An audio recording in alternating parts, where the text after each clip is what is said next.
다 함께 요한복음 6장 1절부터 15절까지 기록된 오늘 말씀을 살펴보도록 하겠습니다. 요한복음 6장 1에서 15절까지 기록된 하나님의 말씀을 낭독하도록 하겠습니다. 그 후에 예수께서 디베랴의 갈릴리 바다 건너편으로 가심에 큰 무리가 따르니 이는 병자들에게 행하시는 표적을 보았음이로라. 예수께서 산에 오르사 제자들과 함께 거기 앉으시니 마침 유대인의 명절인 유월절이 가까운지라. 예수께서 눈을 들어 큰 무리가 자기에게로 오는 것을 보시고 빌립에게 이르시되 우리가 어디서 떡을 사서 이 사람들을 먹이겠느냐 하시니 이렇게 말씀하시면 친히 어떻게 하실지를 아시고 빌립을 시험하고자 하심이라. 빌립이 대답하되 각 사람으로 조금씩 받게 할지라도 200데나리온의 떡이 부족하리이다. 제자 중 하나 곧 시몬 베드로의 형제 안드레가 예수께 여짜오되 여기 한 아이가 있어 보리떡 5개와 물고기 2마리를 가지고 있나이다. 그러나 그것이 이 많은 사람에게 얼마나 되겠사옵나이까? 예수께서 이르시되 이 사람들로 앉게 하라 하시니 그곳에 잔디가 많은지라 사람들이 앉은 이 수가 5,000명쯤 되더라. 예수께서 떡을 가져 축사하신 후에 앉아있는 자들에게 나눠주시고 물고기도 그렇게 그들의 원대로 주시니라. 그들이 배부른 후에 예수께서 제자들에게 이르시되 남은 조각을 거두고 버리는 것이 없게 하라 하시므로 이에 거두니 보리떡 5개로 먹고 남은 조각이 12바구니에 찼더라. 그 사람들이 예수께서 행하신 이 표적을 보고 말하되 이는 참으로 세상에 오실 그 선지자라더라. 그러므로 예수께서 그들이 와서 자기를 억지로 붙들어 임금으로 삼으려는 줄 알고 다시 혼자 산으로 떠나가시니라. 아멘. 설교 후에는 시편 23편 1, 2, 3절을 함께 부르도록 하겠습니다.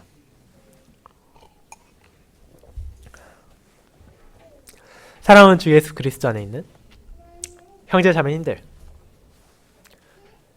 세상의 많은 사람들은 자기들이 이해할 수 없는 것 혹은 자신들이 경험한 적도 없고 본 적도 없고 실행하지 못하는 것을 받아들이기 꺼려하는 경향이 있습니다. 아무리 기록이 남아있다 하더라도 그것이 재현이 안 되는 것이라면, 그것이 오늘날에도 동일하게 할 수 없는 것이라면 그것은 과거의 과장이나 혹은 창작에 불과하다고 많은 사람들은 치부합니다. 물론 그런 합리성 혹은 논리적인 사고방식이 필요한 때도 있지만 만약 그런 기준으로 우리가 성경을 바라본다면 우리는 하나님의 기사와 표적들을 결코 받아들일 수 없을 것입니다. 그와 같은 사역은 그 자체로 우리의 지혜와 능력을 아득히 초월한 것이기 때문입니다.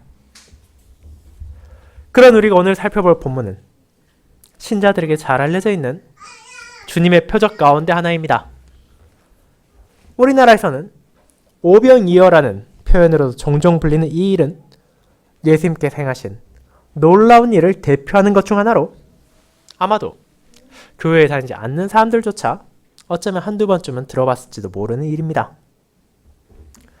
그런데 하나님께서 기록하신 그리고 그분께서 행하신 이 표적을 받아들이는 사람들의 태도는 너무나 제각각입니다.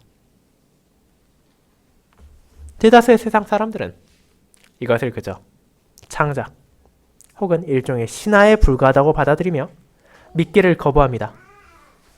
물론 믿음을 가지지 않는 사람들이 그렇게 하는 것은 우리가 이해한다 하더라도 심지어 교회에 다니고 스스로를 신자라 말하며 성경을 하나님의 말씀을 믿는다고 말하는 사람들 중에서도 이 표적에 나타나는 그리스도의 권능을 그분의 뜻에 따라 받아들이는 대신 어떻게든 자기들이 이해할 수 있는 방식으로 깎아내리는 사람들까지도 있습니다. 그렇게 이 표적을 바라볼 때 우리는 하나님께서 이를 통하여 무엇을 드러내고 무엇을 바라보게 하신지를 분명히 알아야 할 필요가 있습니다. 그리고 그것을 하나님의 뜻에 따라 받아들이는 대신 자의적으로 해석한 이들이 어떤 행동을 하는지를 통해 우리는 표적을 경험하고도 여전히 어리석음을 반복하는 인간의 나약한 모습까지도 보게 될 것입니다. 저는 그와 같은 하나님의 진리를 보리떡 5개와 물고기 2마리로 수천 명을 먹이신 예수 그리스도라는 제목으로 설교하고자 합니다. 그리고 이 본문 안에 드러난 주님의 표적을 통해 그분께서 드러내고자 하시는 것이 무엇인지, 그리고 그분의 표적에도 불구하고 그것을 이해하지 못하고 자신들의 어리석음 가운데 그분을 오직 이용하고자 생각했던 언약 백성들의 나약함을 바라봄으로써 주님의 뜻을 바르게 붙잡음으로 그분께서 주신 위로와 약속을 함께 나누고자 합니다. 이를 첫 번째, 그리스도께서 이 표적으로 드러내고자 하신 것. 두 번째, 이 표적을 바라본 백성들이 원한 것이란 대지로 나누어 알아보고자 합니다. 먼저 첫 번째, 그리스도께서 이 표적으로 드러내고자 하신 것을 생각해 보도록 합시다. 형제자매 여러분, 우리는 오늘 본문에 앞선 요한복음 5장에서 주님께서 베푸신 자비의 손길이 어떤 결과를 가져왔는지를 보았습니다. 예수님께서 예루살렘을 향하실 때 그분은 양문 근처에 병자들이 모여있는 것을 보았습니다. 한정된 시기, 그곳에 있는 연못에서 베풀어진 하나님의 치유를 경험하기 위해 수많은 사람들이 거기 몰려와 행각 아래 머무르고 있었기 때문입니다. 그러나 우리는 그곳에서 하나님의 자비만이 아니라 인간의 완악함, 이기심 또한 바라보게 되었습니다. 더 아프고 더 힘든 사람을 위한 배려와 사랑을 찾아볼 수 없고 어떻게든 자신만이 낫기 위해 기회를 노리는 이들로 가득했기 때문입니다. 그런 장소에서 예수님은 긴 시간 병으로 고통받아온 한 남자를 만나셨습니다. 그는 38에 아마도 그의 거의 모든 생애를 거동을 온전히 하지 못했습니다. 그는 간절히 연못에 들어가 치료를 받고자 했지만 그마저도 그보다 더 빨리 움직이는 다른 이들로 인해 불가능했습니다. 그렇게 이 사람은 자신에게 누가 말을 걸었는지도 알지 못한 채 혹시라도 나를 연못에 넣어줄까 하여 그에게 소망을 말했습니다. 그런 그를 향해 주님께서는 무엇을 말하십니까? 베데스다, 자비의 집이라고도 불린 이 연못은 그 자체로 목적을 다한 것이 아니라 자신을 통해 하나님의 자비를 언약 백성들이 바라보게 한 데도 사용되었음을 알게 하십니다. 그분은 연못에 사람을 넣는 것이 아니라 그저 말 한마디로 그를 자리에서 일어나게 하셨습니다. 그리고 그가 긴 시간 깔고 누웠던 자리를 들고 이제는 돌아가라고 하신 것입니다. 그리고 그것이 이루어졌습니다. 그렇게 주님께서 표적을 통해 자신의 권능을 드러내시고 그분의 자비로운 사역의 성격을 보이셨지만 놀랍게도 사람들은 그것을 받아들이지 않았습니다. 오히려 그분께서 안식일을 범하였다 주장하며 왜 우리의 규율을 따르지 않느냐고 주님을 미워한 것입니다. 그렇게 당대의 종교 지도자들은 예수님을 박해하기 시작했고 그 치료를 받은 사람은 다시 한번 만난 주님께서 이제 죄를 짓지 말라고 하셨음에도 불구하고 그분에게서 등을 돌렸으며 유대인들은 그분께서 전하신 정체성, 하늘 아버지의 뜻에 따라 계속해서 사역하시는 예수 그리스도를 증오했습니다. 그 결과 예수님께서는 한마디의 거짓도 없이 오직 진리만을 전하셨음에도 불구하고 유대인들은 오히려 저 사람이 신성모독을 범했다 주장하며 그분을 죽이려고까지 했습니다. 그것이 바로 진리를 바라보는 마귀와 세상들의 자세였습니다. 과거에도 지금도 앞으로도 주님께서 다시 오실 그날까지 그분의 은혜를 거부하고 하나님을 대적하며 그분의 백성을 박해하는 대적들의 공격이 멈추지 않을 것이라는 것을 주님께서는 이 표적을 통해서도 드러내신 것입니다. 그러나 그들의 모든 공격, 유혹, 계략이 비록 이 땅의 교회를 힘들게 하고 이 땅의 성도들이 어려움을 가져온다 하더라도 그리스도 안에서 펼쳐질 하나님의 자비의 손길을 막을 수는 없습니다. 그 사실을 성령 하나님의 역사하심을 깨닫게 된 성도들은 이제 이 표적을 통해 나타난 주님의 사역, 부족한 우리를 다시 회복하게 하신 주님의 은혜를 바라봄으로써 소망을 가지고 위로를 받으며 이제 그분께서 우리에게 주신 소명에 따라 주님의 날을 바라보며 걸어갈 수 있게 되었습니다. 그 일이 있은 후에 주님께서는 자신의 정체성을 선언하셨습니다. 하늘아버지와 자신의 관계를 알려주시고 그분께서 아버지를 위해 증언하시는 것처럼 너희에게 잘 알려진 세례 요한도 나를 위해 증언했을 뿐 아니라 그보다 더 큰 증거, 아버지의 증언이 있기에 이제 너희가 나를 믿지 않는다는 것은 실제로 나라는 한 개인을 믿지 않는 것이 아니라 하나님을 믿지 않는 것이라고 말한 것입니다. 결국 영생을 위한 유일한 길은 그분 안에서 펼쳐지며 하나님의 사랑이 그분 안에서 주어지며 하나님의 영광이 그분을 통해 증거될 것이라는 사실을 요한복음 5장에 이어지는 본문들에서 주님은 전해주셨습니다. 이제 그와 같은 예루살렘의 시간이 끝났습니다. 시간이 흘러 6월절이 가까워지고 있었습니다. 그리고 이제 무대는 다시 갈릴리로 바뀌었습니다. 그리고 그분께서는 당시 사람들에게 갈릴리 바다라고 불렸던 호수를 건너서 갈릴리 호수 서쪽에 있는 디베라라는 지방으로 이동하셨습니다. 그분은 아버지의 뜻에 따라 멈추지 않고 복음을 선포하셨으며 그렇게 끊임없이 움직이며 가르치시는 과정에서 이 지역을 방문하신 것입니다. 그런데 이제 우리는 앞선 요한복음의 본문에서는 발견할 수 없던 것을 하나 보게 됩니다. 그것은 바로 그분을 따르는 큰 인파가 생겨났다는 것입니다. 과거에는 우리가 보았듯이 그분께서 어느 지방으로 간다 그러면 그곳에서 소식을 들은 사람들이 환영하고 영접하는 정도였지만 이제 수많은 사람들이 자발적으로 예수님을 따라다니는 것입니다. 그렇다면 그들은 주님의 어떤 부분을 보고 그렇게 따라다닌 것입니까? 그분의 가르침이 진리라는 것을 깨달았기 때문입니까? 그분의 표적이 가리키는 그 사역의 은혜로움을 알았기 때문입니까? 그것도 아니면 주님께서 선언하시고 가르치신 그분의 정체성을 깨달았기 때문입니까? 안타깝게도 그 모든 것은 답이 아닙니다. 이는 앞선 본문들에 나타나는 표적들과 또 기록되지 않은 다른 표적들을 포함하여 주님께서 병자들에게 베푸신 치유 그 자체를 보았기 때문입니다.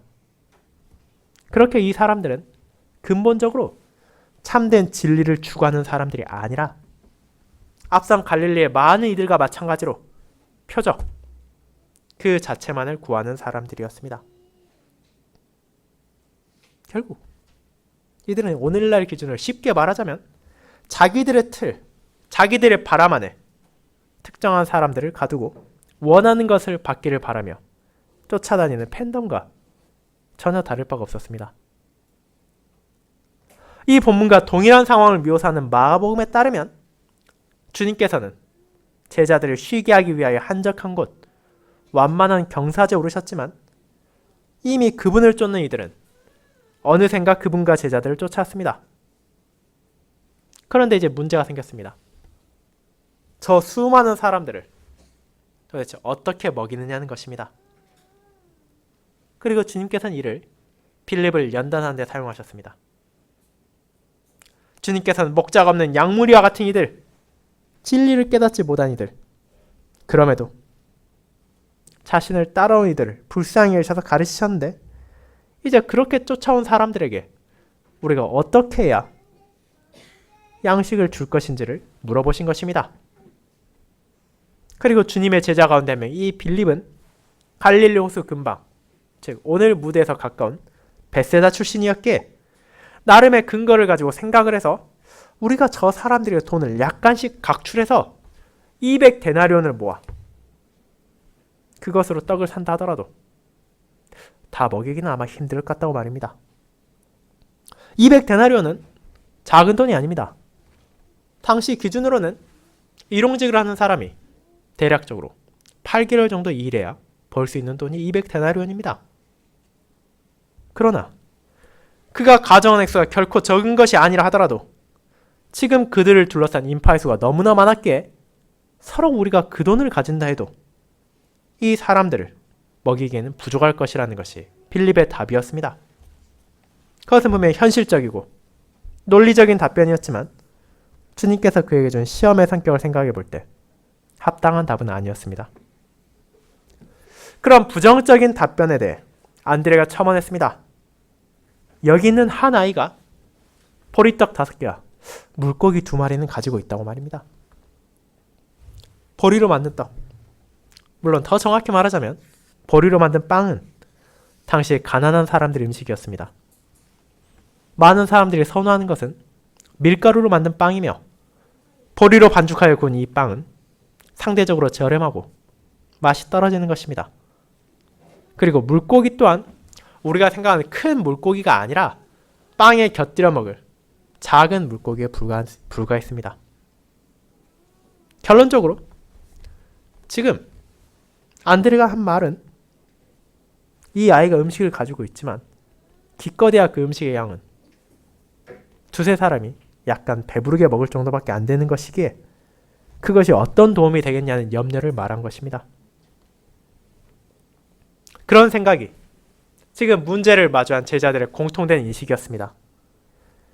우리로서는 이 무리를 도저히 먹일 능력이 없고 아무리 우리의 스승님이 대단하신 분이라지만 이것은 할 수 없을 것이라고 여긴 것입니다. 그와 같은 제자들의 답을 들은 후 예수님께서는 무엇을 하십니까? 그 모인 사람들을 이제 자리에 앉게 하십니다. 그리고 요한은 그 수가 5,000명가량 되었다고 기록합니다. 하지만 그 무리의 전체 수가 5,000명이었다는 사실은 아닙니다. 다른 복음서의 저자들이 그러했듯이 요한 또한 이 5,000명의 묘사를 남성격으로 묘사하므로 실제로는 총 인원이 아니라 거기에 모인 성인 남성만이 5,000명이었음을 암시합니다. 그리고 우리는 안드레가 언급한 음식을 가져온 아이와 같이 당연히 그 큰 무리에 그 수에 포함되지 않았던 여자도 그리고 자녀들도 있을 것을 생각할 수 있게 전체적인 수는 5,000명보다 훨씬 많았을 것을 알게 됩니다. 그렇게 이 점에서는 실제로 빌립을 포함한 다른 제자들의 의견, 지금 우리의 능력으로는 도저히 이 사람들을 먹일 수 없다는 것이 이성적으로는 맞을 수밖에 없다는 것을 알게 되지만 동시에 독자들은 그렇다면 지금까지 우리의 이해와 우리의 상상을 훨씬 뛰어넘는 능력과 권위를 보이신 주님께서 이를 어떻게 해결하실 것인지에 대한 기대를 가지고 또 이어지는 본문을 바라보게 됩니다. 그런데 그분의 해법은 어려운 것이 아니었습니다. 그분은 떡을 가져 축사하신 후에 사람들에게 나누어 주시고 물고기도 그렇게 하셨을 뿐입니다. 여기서 나온 이 축사라는 표현을 우리는 주목할 필요가 있습니다. 이 표현은 후일, 성찬을 가리키는 유카리스트와 같은 어원을 가진 유카리스테사스라는 동사로 쉽게 말하면 감사를 표한다는 의미를 가지고 있습니다. 즉, 그분께서는 떡과 물고기라는 그 음식들을 향해 축복을 한 게 아니라 그 양식을 주신 하나님께 감사하셨다는 것입니다. 그리고 그것은 당대 유대인들이 식사를 하기 전 항상 하던 관습 중에 하나이기도 했습니다. 그와 같이 주님께서는 이 양식을 주신 하나님께 감사하고 그 음식을 나누어 주었습니다. 그리고 그것이 끝입니다. 어쩌면 많은 사람들이 기대할 만한 번쩍거리는 광채가 나타난다거나 하늘에서 음식이 쏟아진다거나 하는 일은 일어나지 않았습니다. 요한과 다른 복음서의 저자들은 모두 담담하게 그저 주님께서 이 음식을 받고 하나님께 감사를 표하신 후 제자들로 하여금 나눠주게 하셨다고 밝힐 뿐입니다. 그리고 그것으로 충분했습니다. 우리는 비록 그 배분이 어떻게 일어났는지 그 식사의 장면이 정확하게 어땠는지는 알 수 없지만 주님을 따라온 큰 무리 수천 명에 달하는 사람들이 모두 자기들이 먹고 싶을 만큼 충분한 양을 배부르게 먹을 수 있었고, 놀랍게도 그 후에 남은 조각이 12바구니에 이를 정도라는 것을 보았습니다. 그들이 이렇게 주님께서 베푸신 일용할 양식을 누릴 수 있었습니다. 그렇다면 이제 이 표적을 바라보는 자세를 생각해 보도록 합시다. 우리는 앞선 제자들과의 대화를 생각해 보면 궁금증이 떠오를 수도 있습니다. 주님의 제자들은 분명 그분과 함께 했고, 그분의 가르침을 들었고, 그분께 행하신 표적을 누구보다 가까운 자리에서 보았습니다. 그럼에도 여전히 그들의 믿음은 자신들의 경험, 자신들의 지식의 틀 안에 갇혀 있었습니다. 주님께서는 이미 먹을 것과 마실 것을 포함하여 우리의 육신에 필요한 모든 것까지도 하나님께서 충분히 주실 수 있다는 것을 가르치셨고, 지금 그들 눈앞에 있는 자신이 하나님의 아들이며 하나님의 뜻에 따라 권능으로 사용하고 있음을 증거하셨습니다. 그럼에도 빌립과 안드레를 포함한 제자들, 여전히 그 진리를 온전히 깨닫지 못했으며 붙잡지 못했습니다.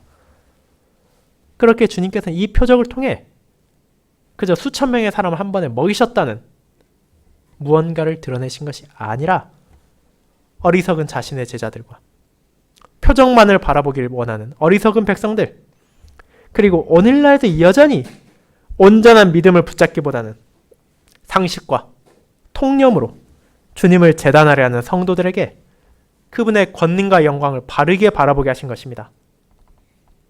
비록 지금 그분께서 빵과 물고기를 먹였다 하더라도 시간이 지나면 이 무리들은 다시 배가 고파질 것이고 또 다른 양식을 필요로 할 것입니다.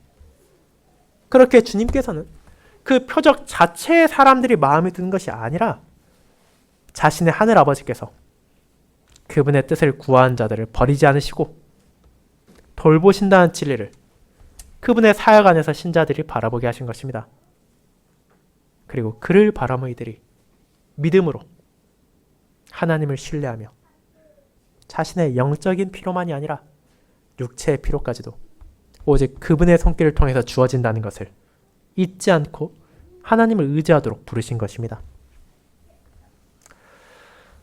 사랑하는 형제자매 여러분, 물론 저와 여러분은 이 순간 특정한 식료품에 손을 대고 하나님께 감사하고 축사한다 하더라도 그것이 늘어나는 것은 기대할 수 없을 것입니다. 그리고 그런 방식으로 표적을 해석하려 하는 것은 갈릴리 바다를 건너서까지 주님을 따라온 표적을 구한 이들과 전혀 다를 바 없는 행동입니다. 그분께서는 자신의 백성들의 삶의 모든 것에 있어서 주님만을 의지하고 그분신 것, 베푸는 것을 감사하며 살아가도록 이 표적을 주신 것이기 때문입니다. 우리가 먹는 음식, 우리가 마시는 음료만이 아니라 이 땅의 삶을 살아가는데 필요한 모든 것이 오직 하나님의 손길을 통해 주어진다는 것을 깨닫게 하신 것이며, 그렇게 나의 삶에 있어 아주 사소해 보이는 것이라 하더라도 그분을 의지하고 그분을 신뢰함으로 구하라는 것을 알려주신 것입니다. 그리고 그분께서는 성도들이 자신들에게 주어진 소명에 신실히 임함을 통하여 주님의 은혜 안에서 일용할 양식을 얻게 하실 뿐 아니라 어려움을 마주한 자신의 자녀들을 교회를 통해 또 그들에게 주신 형제와 자매들을 통해 도우고 계십니다. 그리고 그뿐 아니라 주님께서는 그보다 더 우리에게 필요한 것, 우리에게 진정 필요한 생명의 떡을 그분 자신을 내어주심으로 우리에게 이미 주셨습니다. 먹고 마실 때 한순간의 허기와 갈증을 채워주는 빵과 음료가 아니라 영원히 줄이지도 않고 영원히 목마르지도 않을 가장 큰 양식, 그분 자신을 우리에게 주신 것입니다. 그렇게 우리는 그분 안에서 기쁨과 위로를 가질 수 있습니다. 주님께서 자신 안에 있는 모든 백성들을 향해 어떤 부족도 어떤 결핍도 없을 풍성한 은혜의 날까지 약속하셨고, 그들이 예수님과 함께 배부르게 먹고 마실 식탁을 준비하시며 그분의 날 새 예루살렘에서 이 모든 영광과 은혜가 주어질 것임을 깨닫게 하셨습니다. 그와 같이 하나님의 자비와 권능을 이 땅에 오신 독생자께서 나타내신 것입니다.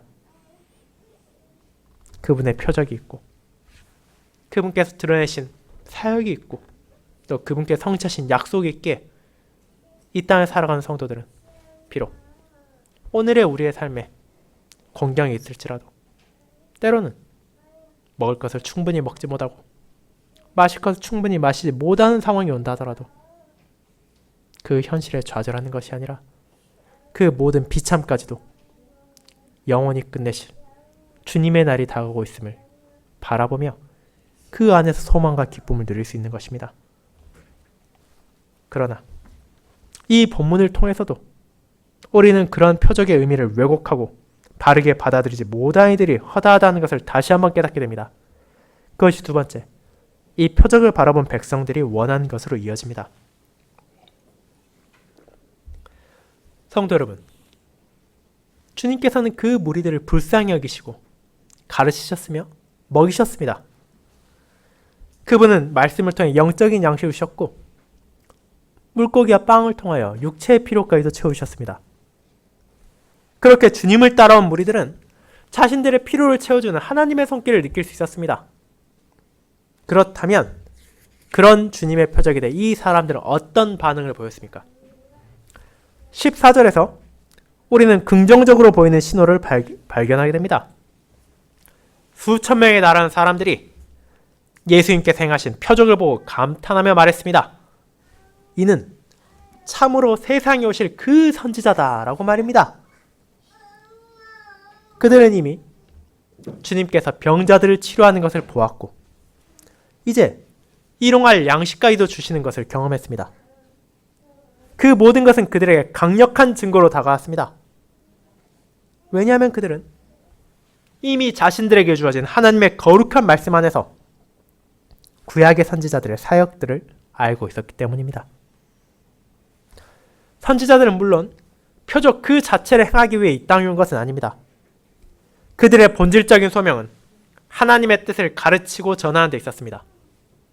하지만 동시에 하나님께서는 자신의 종들에게 주어진 소명을 위해 때로는 그들을 통해 다양한 표적을 드러내기도 하셨습니다.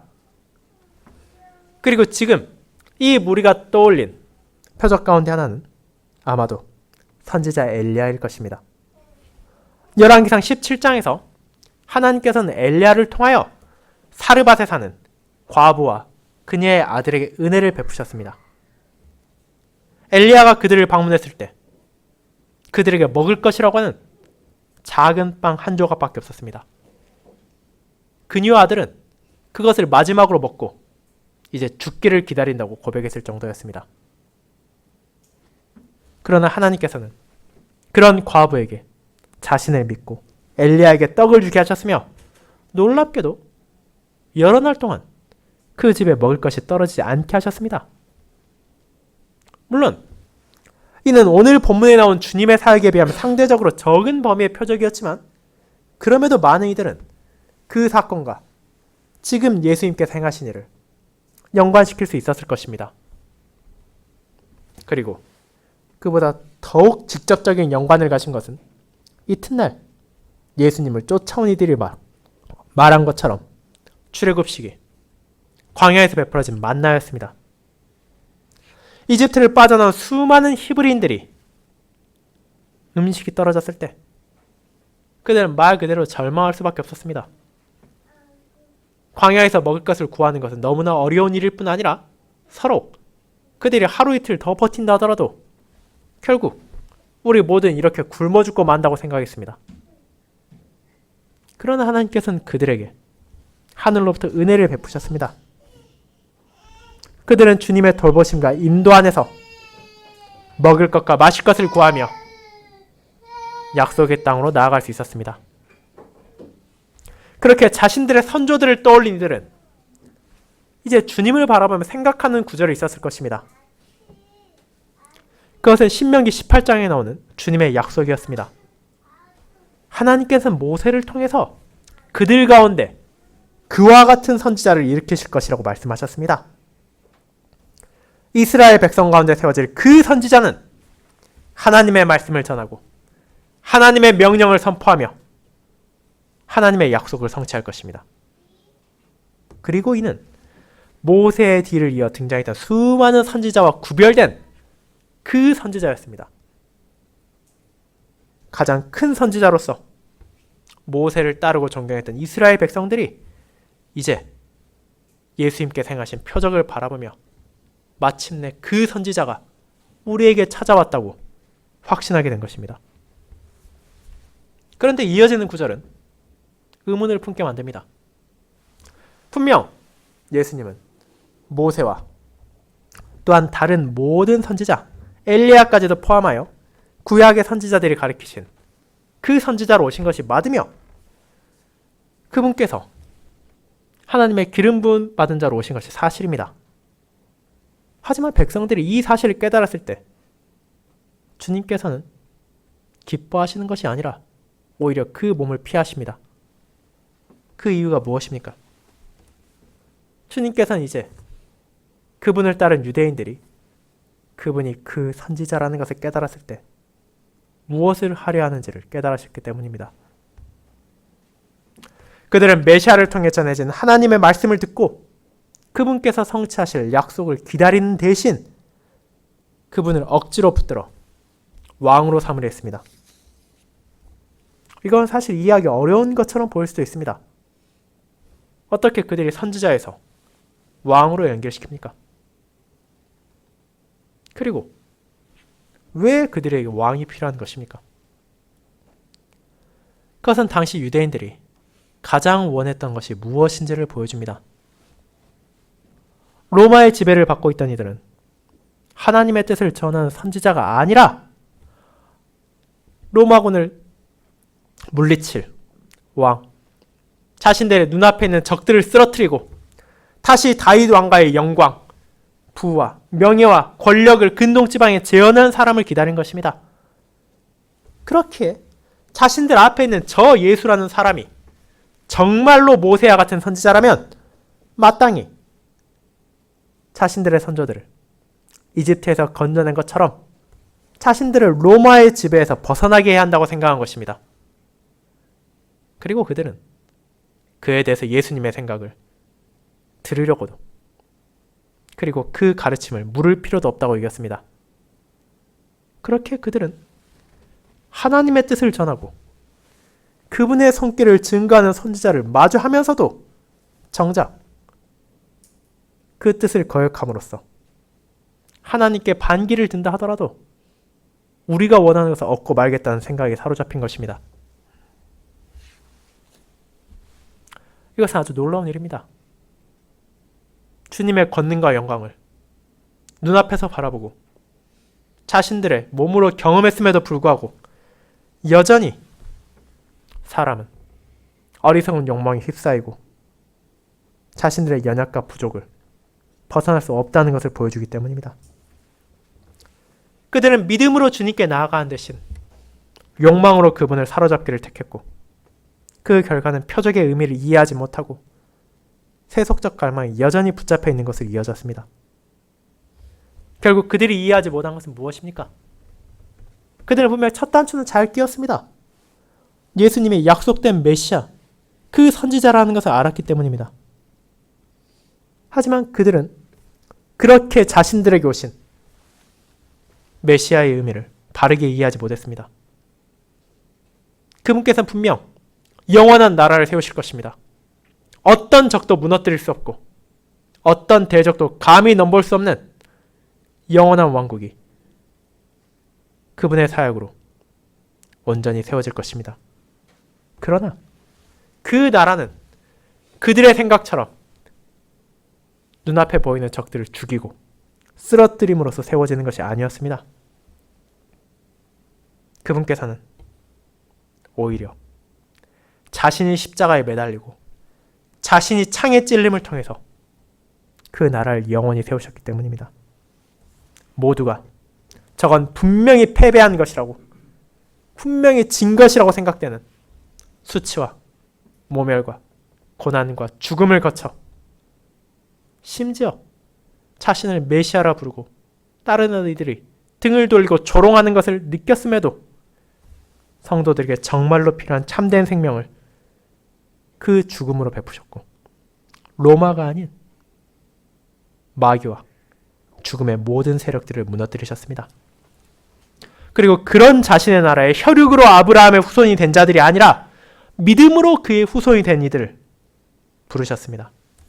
그렇게 저와 여러분 또한 이 표적을 통해 자신의 영광과 권능을 드러내신 영원한 왕이신 예수 그리스도의 나라에 부름을 받았고 이제 그 나라에 부름받은 자로서의 적합한 삶을 살아가도록 그분의 은혜로 인도받고 있습니다. 사랑하는 성도 여러분, 그렇게 오병이어라고도 불리는 이 표적을 통해서 우리가 무엇을 바라봐야 하는지 이제 우리는 알게 되었습니다. 표적을 구하고 기사를 추구한 이들이 외면하는 주님의 참된 정체성, 영원한 왕으로서의 그분의 나라가 어떠하며 그분의 통치가 어떤 방식으로 드러나는지를 깨닫고 그를 통해서 예수 그리스도께서 아버지의 약속, 저와 여러분이 주신 하나님의 뜻을 어떻게 성취하셨는지를 알게 되었습니다. 그리고 이제 참되고 영원하신 왕이신 그분께서 그 백성을 위하여 영원히 멈추지도 않고 영원히 우리를 굶주림과 목마름에 해결하실 생명의 물과 생명의 떡을 자신을 통하여 주셨다는 것을 우리는 알게 되었습니다. 물론 예수님의 표적을 경험한 많은 이들이 그랬듯이 우리 또한 내 욕망에 따라 내 생각에 따라 주님을 재단하고 주님을 기대하며 주님을 바라는 일이 있을 수 있습니다. 그와 같은 생각은 때때로 우리 자신의 말과 행동을 통해 드러나기도 할 것입니다. 하지만 예수님께서는 그분께서 어떤 분이신지를 가르쳤을 뿐 아니라 어리석은 우리가 하나님의 뜻을 바르게 바라볼 수 있도록 말씀으로 가르치시고 그분의 나라의 백성된 모든 사람들이 그들이 받은 은혜로운 약속을 깨닫게 하셨습니다. 그렇게 우리는 헛된 소망을 가지고 나의 욕망에 따라 주님을 바라보는 대신 견고한 확신을 가지고 주님의 영광을 찬양합니다. 십자가에서 자신을 내어주심으로 영원한 승리를 선하신 그분께서 지금 이 순간에도 만물의 통치자로서 세상을 다스리고 계실 뿐 아니라 그분의 날, 자신의 나라의 영광을 저와 여러분을 포함한 그분의 모든 백성들이 누리게 하실 것입니다. 그날이 오면 우리는 이제 더 이상의 굶주림도 없고 배고픔도 없으며 슬픔도 괴로움도 없는 온전한 기쁨을 영원히 누릴 것입니다. 그 순간이 지금도 다가오고 있기에 우리는 기대와 소망을 가지고 살아갈 수 있으며 하나님의 은혜로 우리에게 주어진 그 복음의 약속을 나의 몸으로 직접 경험할 수 있는 표와 인으로서의 성찬이 다가오고 있음에 감사합니다. 그렇게 이 놀라운 주님의 약속에 대한 확신을 가지고 나에게 주어진 소명에 신실히 임하며 하나님을 찬양할 수 있는 이 놀라운 기쁨이 이번 한 주에도 주님의 은혜 안에서 저와 여러분에게 함께하기를 소망합니다. 아멘.